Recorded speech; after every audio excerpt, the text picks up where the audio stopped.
joining us today, Tom. Great, Teresa. Thanks for asking me to join.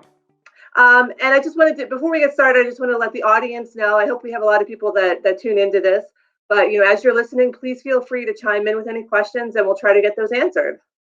But so the first thing, so the CARES Act that was just passed, last week, it was $2 trillion, and includes a lot of assistance for small businesses. But the details and everything seems to be changing pretty rapidly by the day. We're getting more and more. Can you give us a quick overview of some of the most significant programs that are available for small businesses, like the EIDL grants and the PPP loans?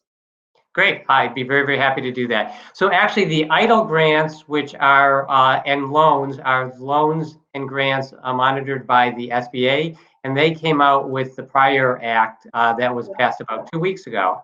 And under the new act, the CARES Act, we have the Paycheck Protection Program. So the EIDL loans are direct loans from the SBA that are aimed at small businesses. And the EIDL stands for Economic Injury Disaster Loans. And borrowers can take low interest loans. They're capped at 3.75 for working capital for companies that are suffering substantial economic injury due to COVID-19. To be eligible under the program, you have to be an SBA qualified business, and the SBA has size standards on which they use, which you can find on their websites.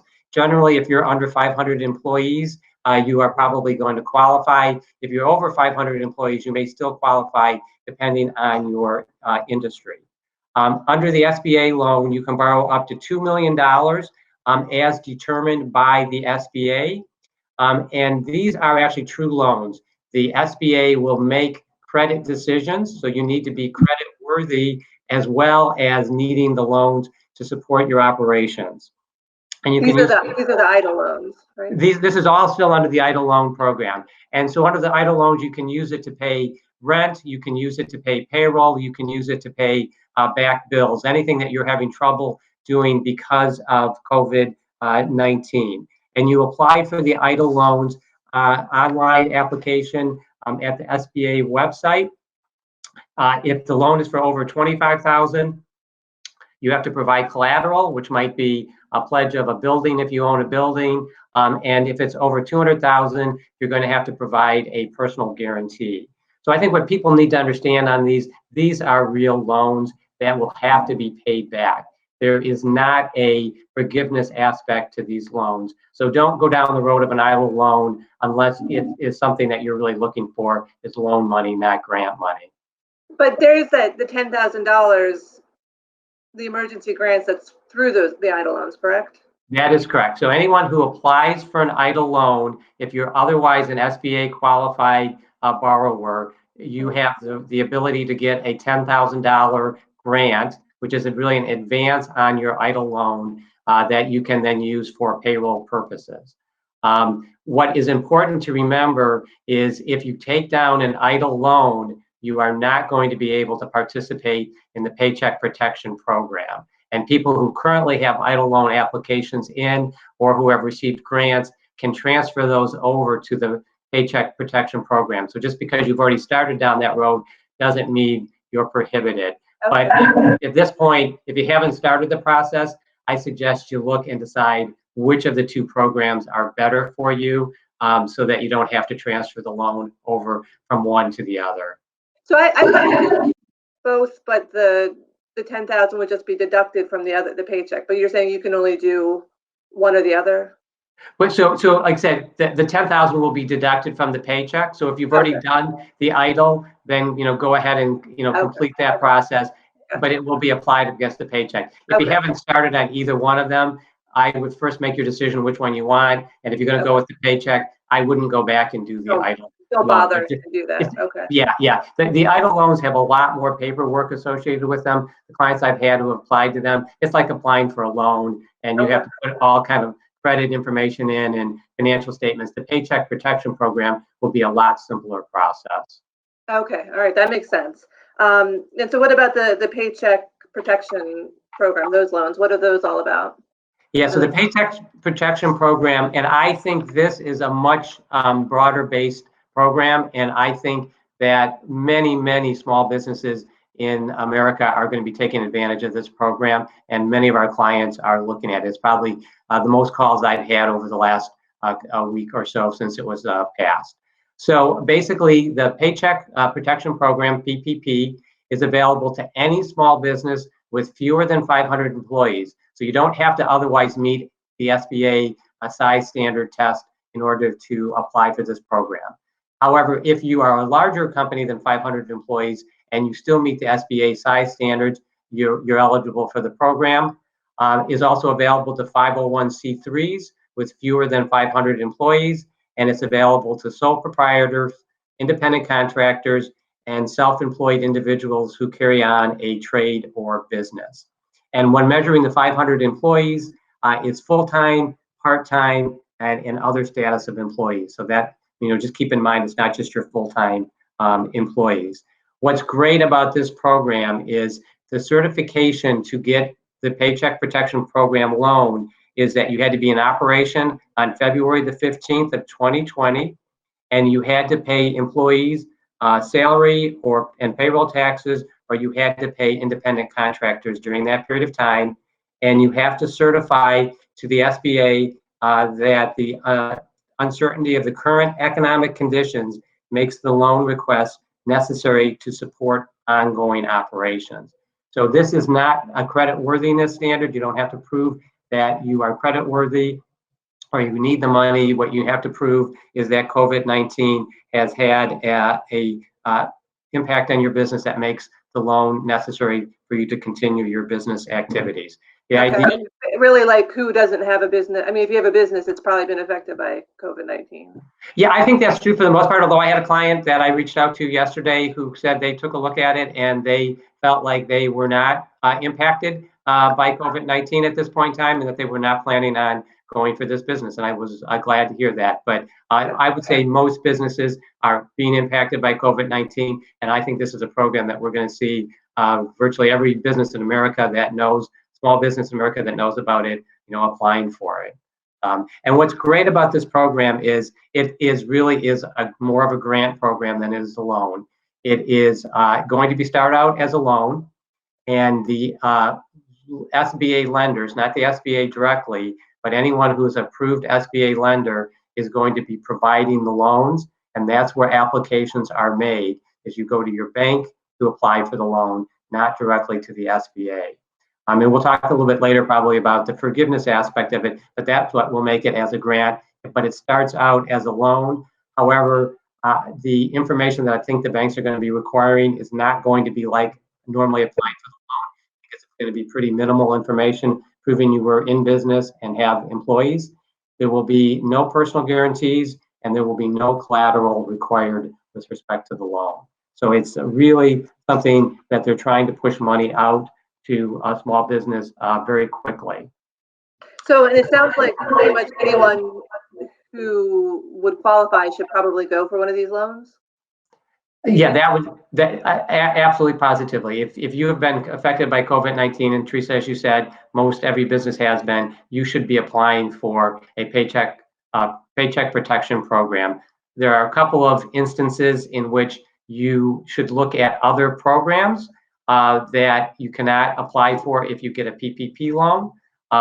In particular, there is the employee retention credit, which is a program that allows businesses to get a credit for up to 50% of their wages of their employees, up to a total of $10,000 in wages. So basically a per employee credit of $5,000 against the payroll taxes that you would pay for your employees during 2020. Mm-hmm. So we have some clients that program is better for than the PPP, and you can only participate in one or the other program. So what we have found is, particularly businesses that have a large number of low wage earners, those businesses sometimes do better with the employee retention credit than they do with the PPP program. companies with higher waged individuals tend to do better with the PPP. But there's nothing that substitutes for sitting down with your lawyer or your accountant, probably your accountant particularly, and doing this calculation, at least a rough estimate of it, to figure out which of these two programs are better for you. And these loans you'll be able to start getting them, is it tomorrow or today? No, tomorrow, right? Yes, so companies can apply for them starting tomorrow. And again, you apply through your bank. And then self-employed individuals will be able to start applying on April the 10th. Okay. And one of the things that we've heard, recommendation is apply early. There are rumors, at least circulating, that the money is going to go very quickly. The Secretary of the Treasury, I did hear him speak a week ago, and he indicated that if the money goes quickly, he's going to go back to Congress and ask for more money, which I personally believe will happen, but I still think it's important to get to the bank earlier. And I do recommend that you go to your bank, wherever you have your bank account, and if you have a loan, by the way, with the bank, go to them, because also what I've heard is the banks are going to prioritize their own customers first in terms of processing these loans. I don't know that that's going to be true either, but trying to go through your own bank, I think you will do a lot better with respect to it. Yeah, I mean, that makes sense regardless, I would think. So, you mentioned that for self-employed or independent contractors, the loans will open up on the 10th. Do you think that it's a good idea for independent contractors to do one of these loans, or are there other routes for them? Like, is this good for like the very, very small, like one person kind of business? Yeah, so I think what you have to do as a self-employed individual, because there are some great programs available for unemployment. Mm-hmm. And so it kind of depends on your business. If you are someone that is a independent contractor working for a single company and you have a single client, so that you're more like an employee than you are running your own business, I think you have to look at the unemployment benefits. There was as part of the CARES Act, there was approved a $600 per week addition to unemployment compensation benefits, so that on top of what you might otherwise be available to get through your state, you can also get $600 per week. So again, we are finding clients that have low income or lower income wage earners, that is a very beneficial program. In fact, we have some clients who the people who go on unemployment will make more money than if they were working at the company, which is a bit of a problem because it's causing people not to really want to go back to work. On the other hand, if you're a higher income wage earner, you're going to cap out on unemployment, and the PPP program is going to give you, basically your full wages for an 8-week period. Okay. So again, it's sitting down and doing the math and figuring out which of the two benefits are better for you. And it's going to vary a little bit state by state on the unemployment benefit. I would think a lot of your clientele is going, your people watching today are probably going to be on the higher income level. And so my guess is the PPP is probably going to be, largely better for them. The other thing with unemployment is you need to be unemployed. You need not to be working. So you're a business that has lots of clients like my business. You may have reduced hours, but you may not be totally unemployed. And so the unemployment benefit may not be as good for you. Right. And I would think it would be harder to kind of, step back up into the business when it starts to pick up if you weren't allowed to do any, work during that time. You know what I mean? Like, how are you going to ramp back up when this is over if you've had to be unemployed for the whole period? Yeah, I agree. And the PPP program provides you with 8 weeks of payroll. And so I think one strategy is to go in for the 8 weeks of payroll. Hopefully by the time 8 weeks from now is over, 8 weeks when you get your loan, that things will be back up and you'll be back up to normal. But if not, some of these unemployment benefits will still be available potentially to you. They generally are running through June 30th. And so you might have an opportunity to take some advantage of some of those at the end of that time period. Yeah. So the PPP loans, we were talking about them, they can be forgiven. So can you talk a little bit about the forgiveness aspect of these loans? Sure. So the PP loans, the way they decide how much you can borrow is you can borrow 2.5 times your average monthly salary, or payroll is what they call it, for 2019. And payroll includes salary, wages, commissions. If you have employees out on vacation or parental or family leave, it includes those. You have a severance that you're paying, it would include that. It also includes providing of group health benefits, so the insurance premiums that you're paying for your medical. And it also includes contributions to retirement benefits, which we believe includes, for instance, matching contributions to a 401k plan, and state and local taxes. So first, that's how you decide how much you can borrow, the maximum you can borrow. By the way, it does not include any compensation, annual compensation over 100,000. So if you have an employee who's making over 100,000 in that payroll cost, you can only include their first 100,000 of compensation on an annualized basis with respect to it. And it doesn't include federal payroll taxes, and it doesn't include any employees who are outside of the United States. So that's how you decide how much you can borrow. So then what happens in terms of the forgiveness, what you can get forgiven from under the PPP program, and I just want to get my notes so I'm giving you the correct information, so just a second. Sure. It is 8 weeks of the following amounts. So it's 8 weeks of your payroll, and the 8 weeks starts from the day that you get your loan, and payroll is all the things that we just talked about. And it's utilities. So if you have an office and you're paying utilities, it would be your utilities. It would be the rent for that office. And if you own your building and you are paying, have a mortgage on it, it would be the mortgage interest on that building. So what the SBA has said in their most recent guidance is they'll assume that of the amount that's going to be forgiven, only 25% can be for utilities, rent, or mortgage interest. So 75%, because they're just afraid they're going to run out of funding for it, 75% of it needs to be payroll costs. It's a really wonderful program, mainly to cover your payroll, but also to help you with some, at least to a limited extent, with some of these other expenses for an 8-week period. So if you were to, there's provisions in there, like if you fire people, then you don't get forgiven. Is that correct? Yeah, that is absolutely correct. So there are 2 ways that you can have a reduction in the amount that is forgiven.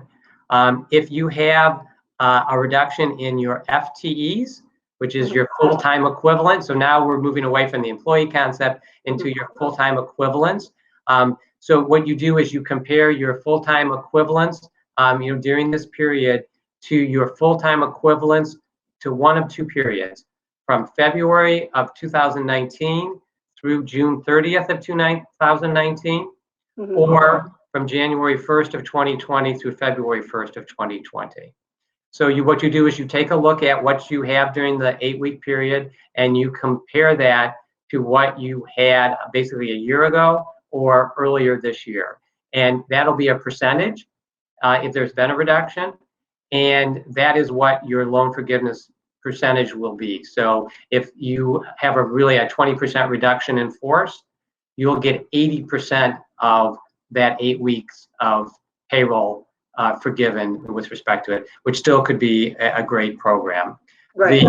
The benefit, though, that they've added in is if you rehire those people you laid off and you take it back to the full employment level, then you will be able to still get the full PPP loan forgiveness. So there is an ability by June 30th to actually rehire those people. So if you're going to do the rehiring, though, I suggest you do it at the start of the 8-week period, as soon as you get your loan, because all of those costs will then go into your payroll calculation. So it's beneficial to do it right at the very beginning. So you would get more money.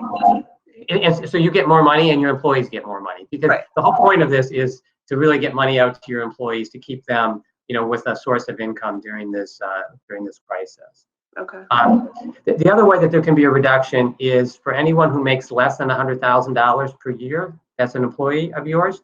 If you reduce their salary or compensation by more than 25%, then there is also going to be a pro rata reduction. And again, if you've done that already and you want to reinstate it, you can go back and fix it without losing the deduction. So we're seeing a lot of clients that are needing to do reductions in salaries, but they're doing it to like a 20% level instead of the 25% level to avoid triggering the provision. Okay. So do you have any other tips or advice, regarding these loans or just in general for what businesses should be doing right now to kind of shore themselves up and get through this time? Yeah, so I have a couple different things. So first of all, we already talked about it, but reach out to your bank today. Number one thing, everybody should be calling their banker if they're going to do this PPP to get on their list to find out what, if anything, in particular that they're going to need. So do that immediately. Be ready to apply for the loan early, as we already talked about, because the money is going to go, and I don't know how quickly it's going to go, but I think it's going to go relatively quickly. If you have an existing bank loan, by the way, you have to make sure most of existing bank loans are going to have some kind of a restriction potentially on borrowing other money. So you may need approval from your lender to take down this loan. I think lenders are going to be very generous here with giving those consents because the loan's going to be forgiven and it's not much of a risk to them and it helps support the company. But just something to think about. That's one reason while it's good to go to your existing lender looking for the SBA loan if they do them, because they're going to have to be part of the process. Also, one area that we're finding some businesses are struggling a little bit with are the Sba Affiliation Rules, and we're hoping to get more guidance out of the SBA with respect to it. But when counting your employees, the SBA makes you count employees of other companies that are affiliated with you. And so we're finding a lot of private equity firms and family offices that have interests, have portfolio companies, are having to combine all of their portfolio companies' employees in determining the 500 employee test, and that's becoming a problem for these companies. So we're hopeful that the SBA clarifies that you don't have to use these affiliation rules, but right now we're advising our clients that the affiliation rules apply, and that can be just a little tricky aspect if you're not just a business unto yourself, but you've got other investors involved in your involved in your business. Yeah, the affiliation is very complicated, and if you have one of those situations, you're definitely going to need to consult a lawyer to assist you, with respect to it. The other thing that we're seeing is we are seeing a lot of clients drawing down on their lines of credit so that they actually have the cash in hand and don't have to wait and don't have to go to the bank at the time. So that's something that a small business should at least be considering, doing so that they have cash on hand. There are lots of other tax benefits. There are a number of provisions in the CARES Act that provide for early tax credits, where you can get an early refund of a tax credit. That employee retention credit, by the way, is one of those, where you can actually get a tax refund for the credit in advance of actually even having the payroll that is triggered by it. So I think it's very important for you to be checking with your accountant, with your lawyer, to see if other programs might be valuable for you. A number of the states and local governments have programs for small businesses, so check with your local Chamber of Commerce. They all have websites, or your local economic development corporations, because they're going to have benefits that are potentially available to you. Dykema is following all of these developments on a very regular basis, and we are publishing alerts on a daily basis. And so please feel free to check our website at dykema.com for these alerts. And we also have a Dykema COVID-19 Legal Resource Center. And if you just Google that, you will get into our resource center that has a wide variety of alerts on all the topics and all these tax benefits that are out there. And we're publishing them on a daily basis. And you can subscribe to the newsletter there, and you'll get automatic alerts when our next alerts come out at that point in time. And I encourage you to do that and stay up with them as best you can. Yeah. So, I mean, it sounds like it's a good idea. Like I think you said this, multiple times, that you should really be consulting with your accountant and lawyer, like, because it's pretty complicated. There's a lot of things out there. So it would be helpful to have a professional, to kind of advise you and let you know what's best for you, or help you decide what's best. I agree. I think the couple of hours of lawyer or accountant time that you're going to spend doing it are well worth it to make sure you move forward on this in the appropriate fashion. Hey, by the way, Dykema, if you're trying to do Dykema.com, is spelled DYKEMA.com. Yeah, I bet. All right. Well, I think that was all the questions that I had, I believe. If anyone else has any questions, I haven't seen any yet on the comment section, but if you have any questions, now would be the time to ask them. I think we're going to wrap this up in a couple of minutes, but I really appreciate you taking a couple of minutes to talk with us today, Tom. I think that this is really important information for our readers to learn about, and it's changing all the time, and and these programs are opening up. Soon you'll be able to get these loans, so it's important to know about it now and be prepared. Yeah, we are really pushing it out. So we have a local consumer energy company, which is Consumers Energy, that we have been in contact with here in the Michigan area, for instance, and they are pushing out a public service announcement to all of their clients. We're working here with the Detroit Chamber of Commerce. We're actually doing a webinar. Everybody's invited to it on Monday at 11 Eastern on this topic, and we have TCF Bank is going to be one of our presenters at it and going to talk about what their experience has been now that they were on one day into the loan process. So there's a lot of great information out there and a lot of people trying to help and get this program out to small business, because it is our best chance of really helping small business get through this economic crisis caused by this health crisis that we're in. Yeah. All right. I think we will wrap it up now. It was really great talking with you. Thanks so much. And I hope everyone learned a little bit about these programs and has a better sense of what they want to do for their business. Well, great. Hey, I appreciate your taking the time to reach out to me and have me do it. And I hope that it's been helpful to people, and everybody stay safe and stay healthy. Yep. All right. Have a great day, everyone. Oh, wait, what is this? What's the best?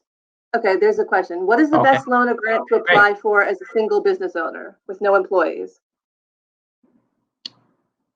So what I would say, I think it's going to be the PPP program. But I think you need to take a look. If you are unemployed, you don't have any services to provide, I think you need to take a look at whether unemployment is better for you. At least as I understand this person's situation, I don't think that the employee retention credit is going to be available to you. We got guidance from the Treasury saying that that is not available to offset against self-employment taxes, type payroll taxes. But probably the Paycheck Protection Program loan would be good, unless, as you said, unless there's no business coming in which case unemployment might be worthwhile. That is correct. That is correct. So those would be the two programs that I would look at. But my guess is a Paycheck Protection Program is probably going to be your best bet for an 8-week recovery. Okay. Let's see. And if you've not been writing a paycheck, or if you've not been writing a payroll check to yourself, do you still qualify? Yes, it's going to be based, and I think this is one of the reasons why the self-employed are coming onto this program later, because I think they need to work out details of exactly how it's going to work for them. But our understanding, but we're not 100% certain, is going to be based upon your self-employment income. So, all self-employed people, when they file their tax returns, have self-employment income. And I think whether or not they have a paycheck. Yes. Okay. Yes.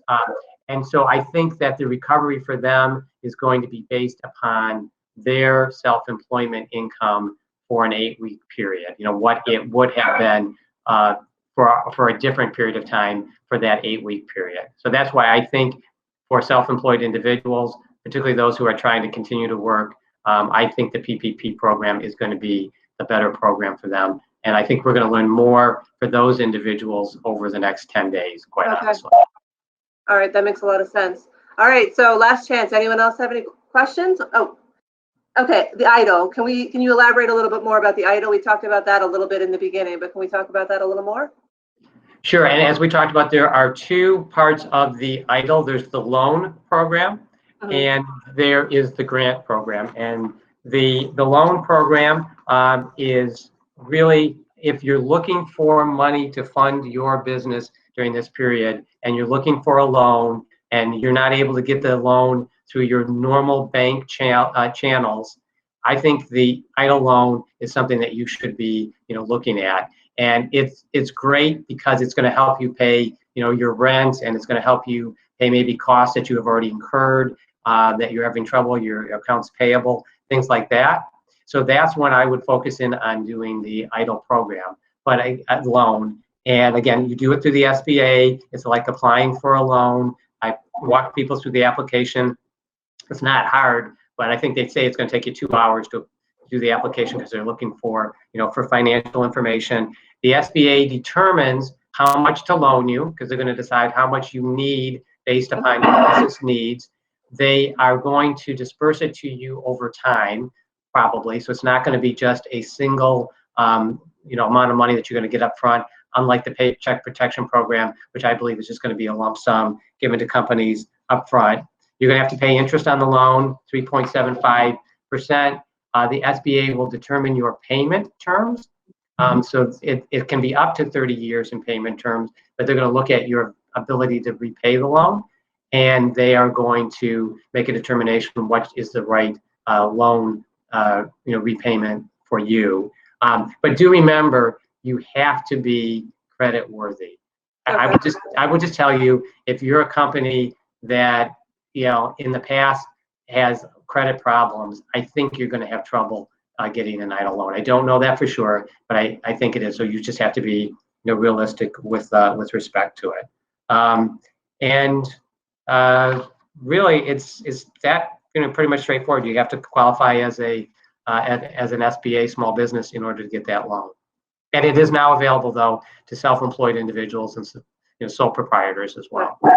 And I think another question, is there a grant associated with EIDL? We talked about that. There is the $10,000 grant that you can get, which I believe, did they say like that's within 3 days of applying, you can get that money?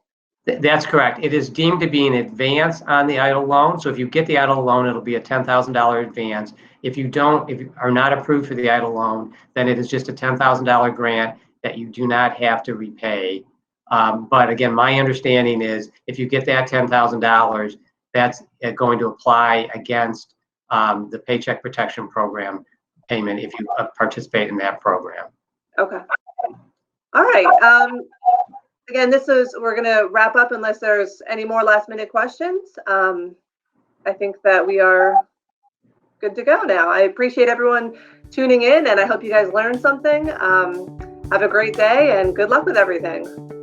Great. Thanks, Teresa.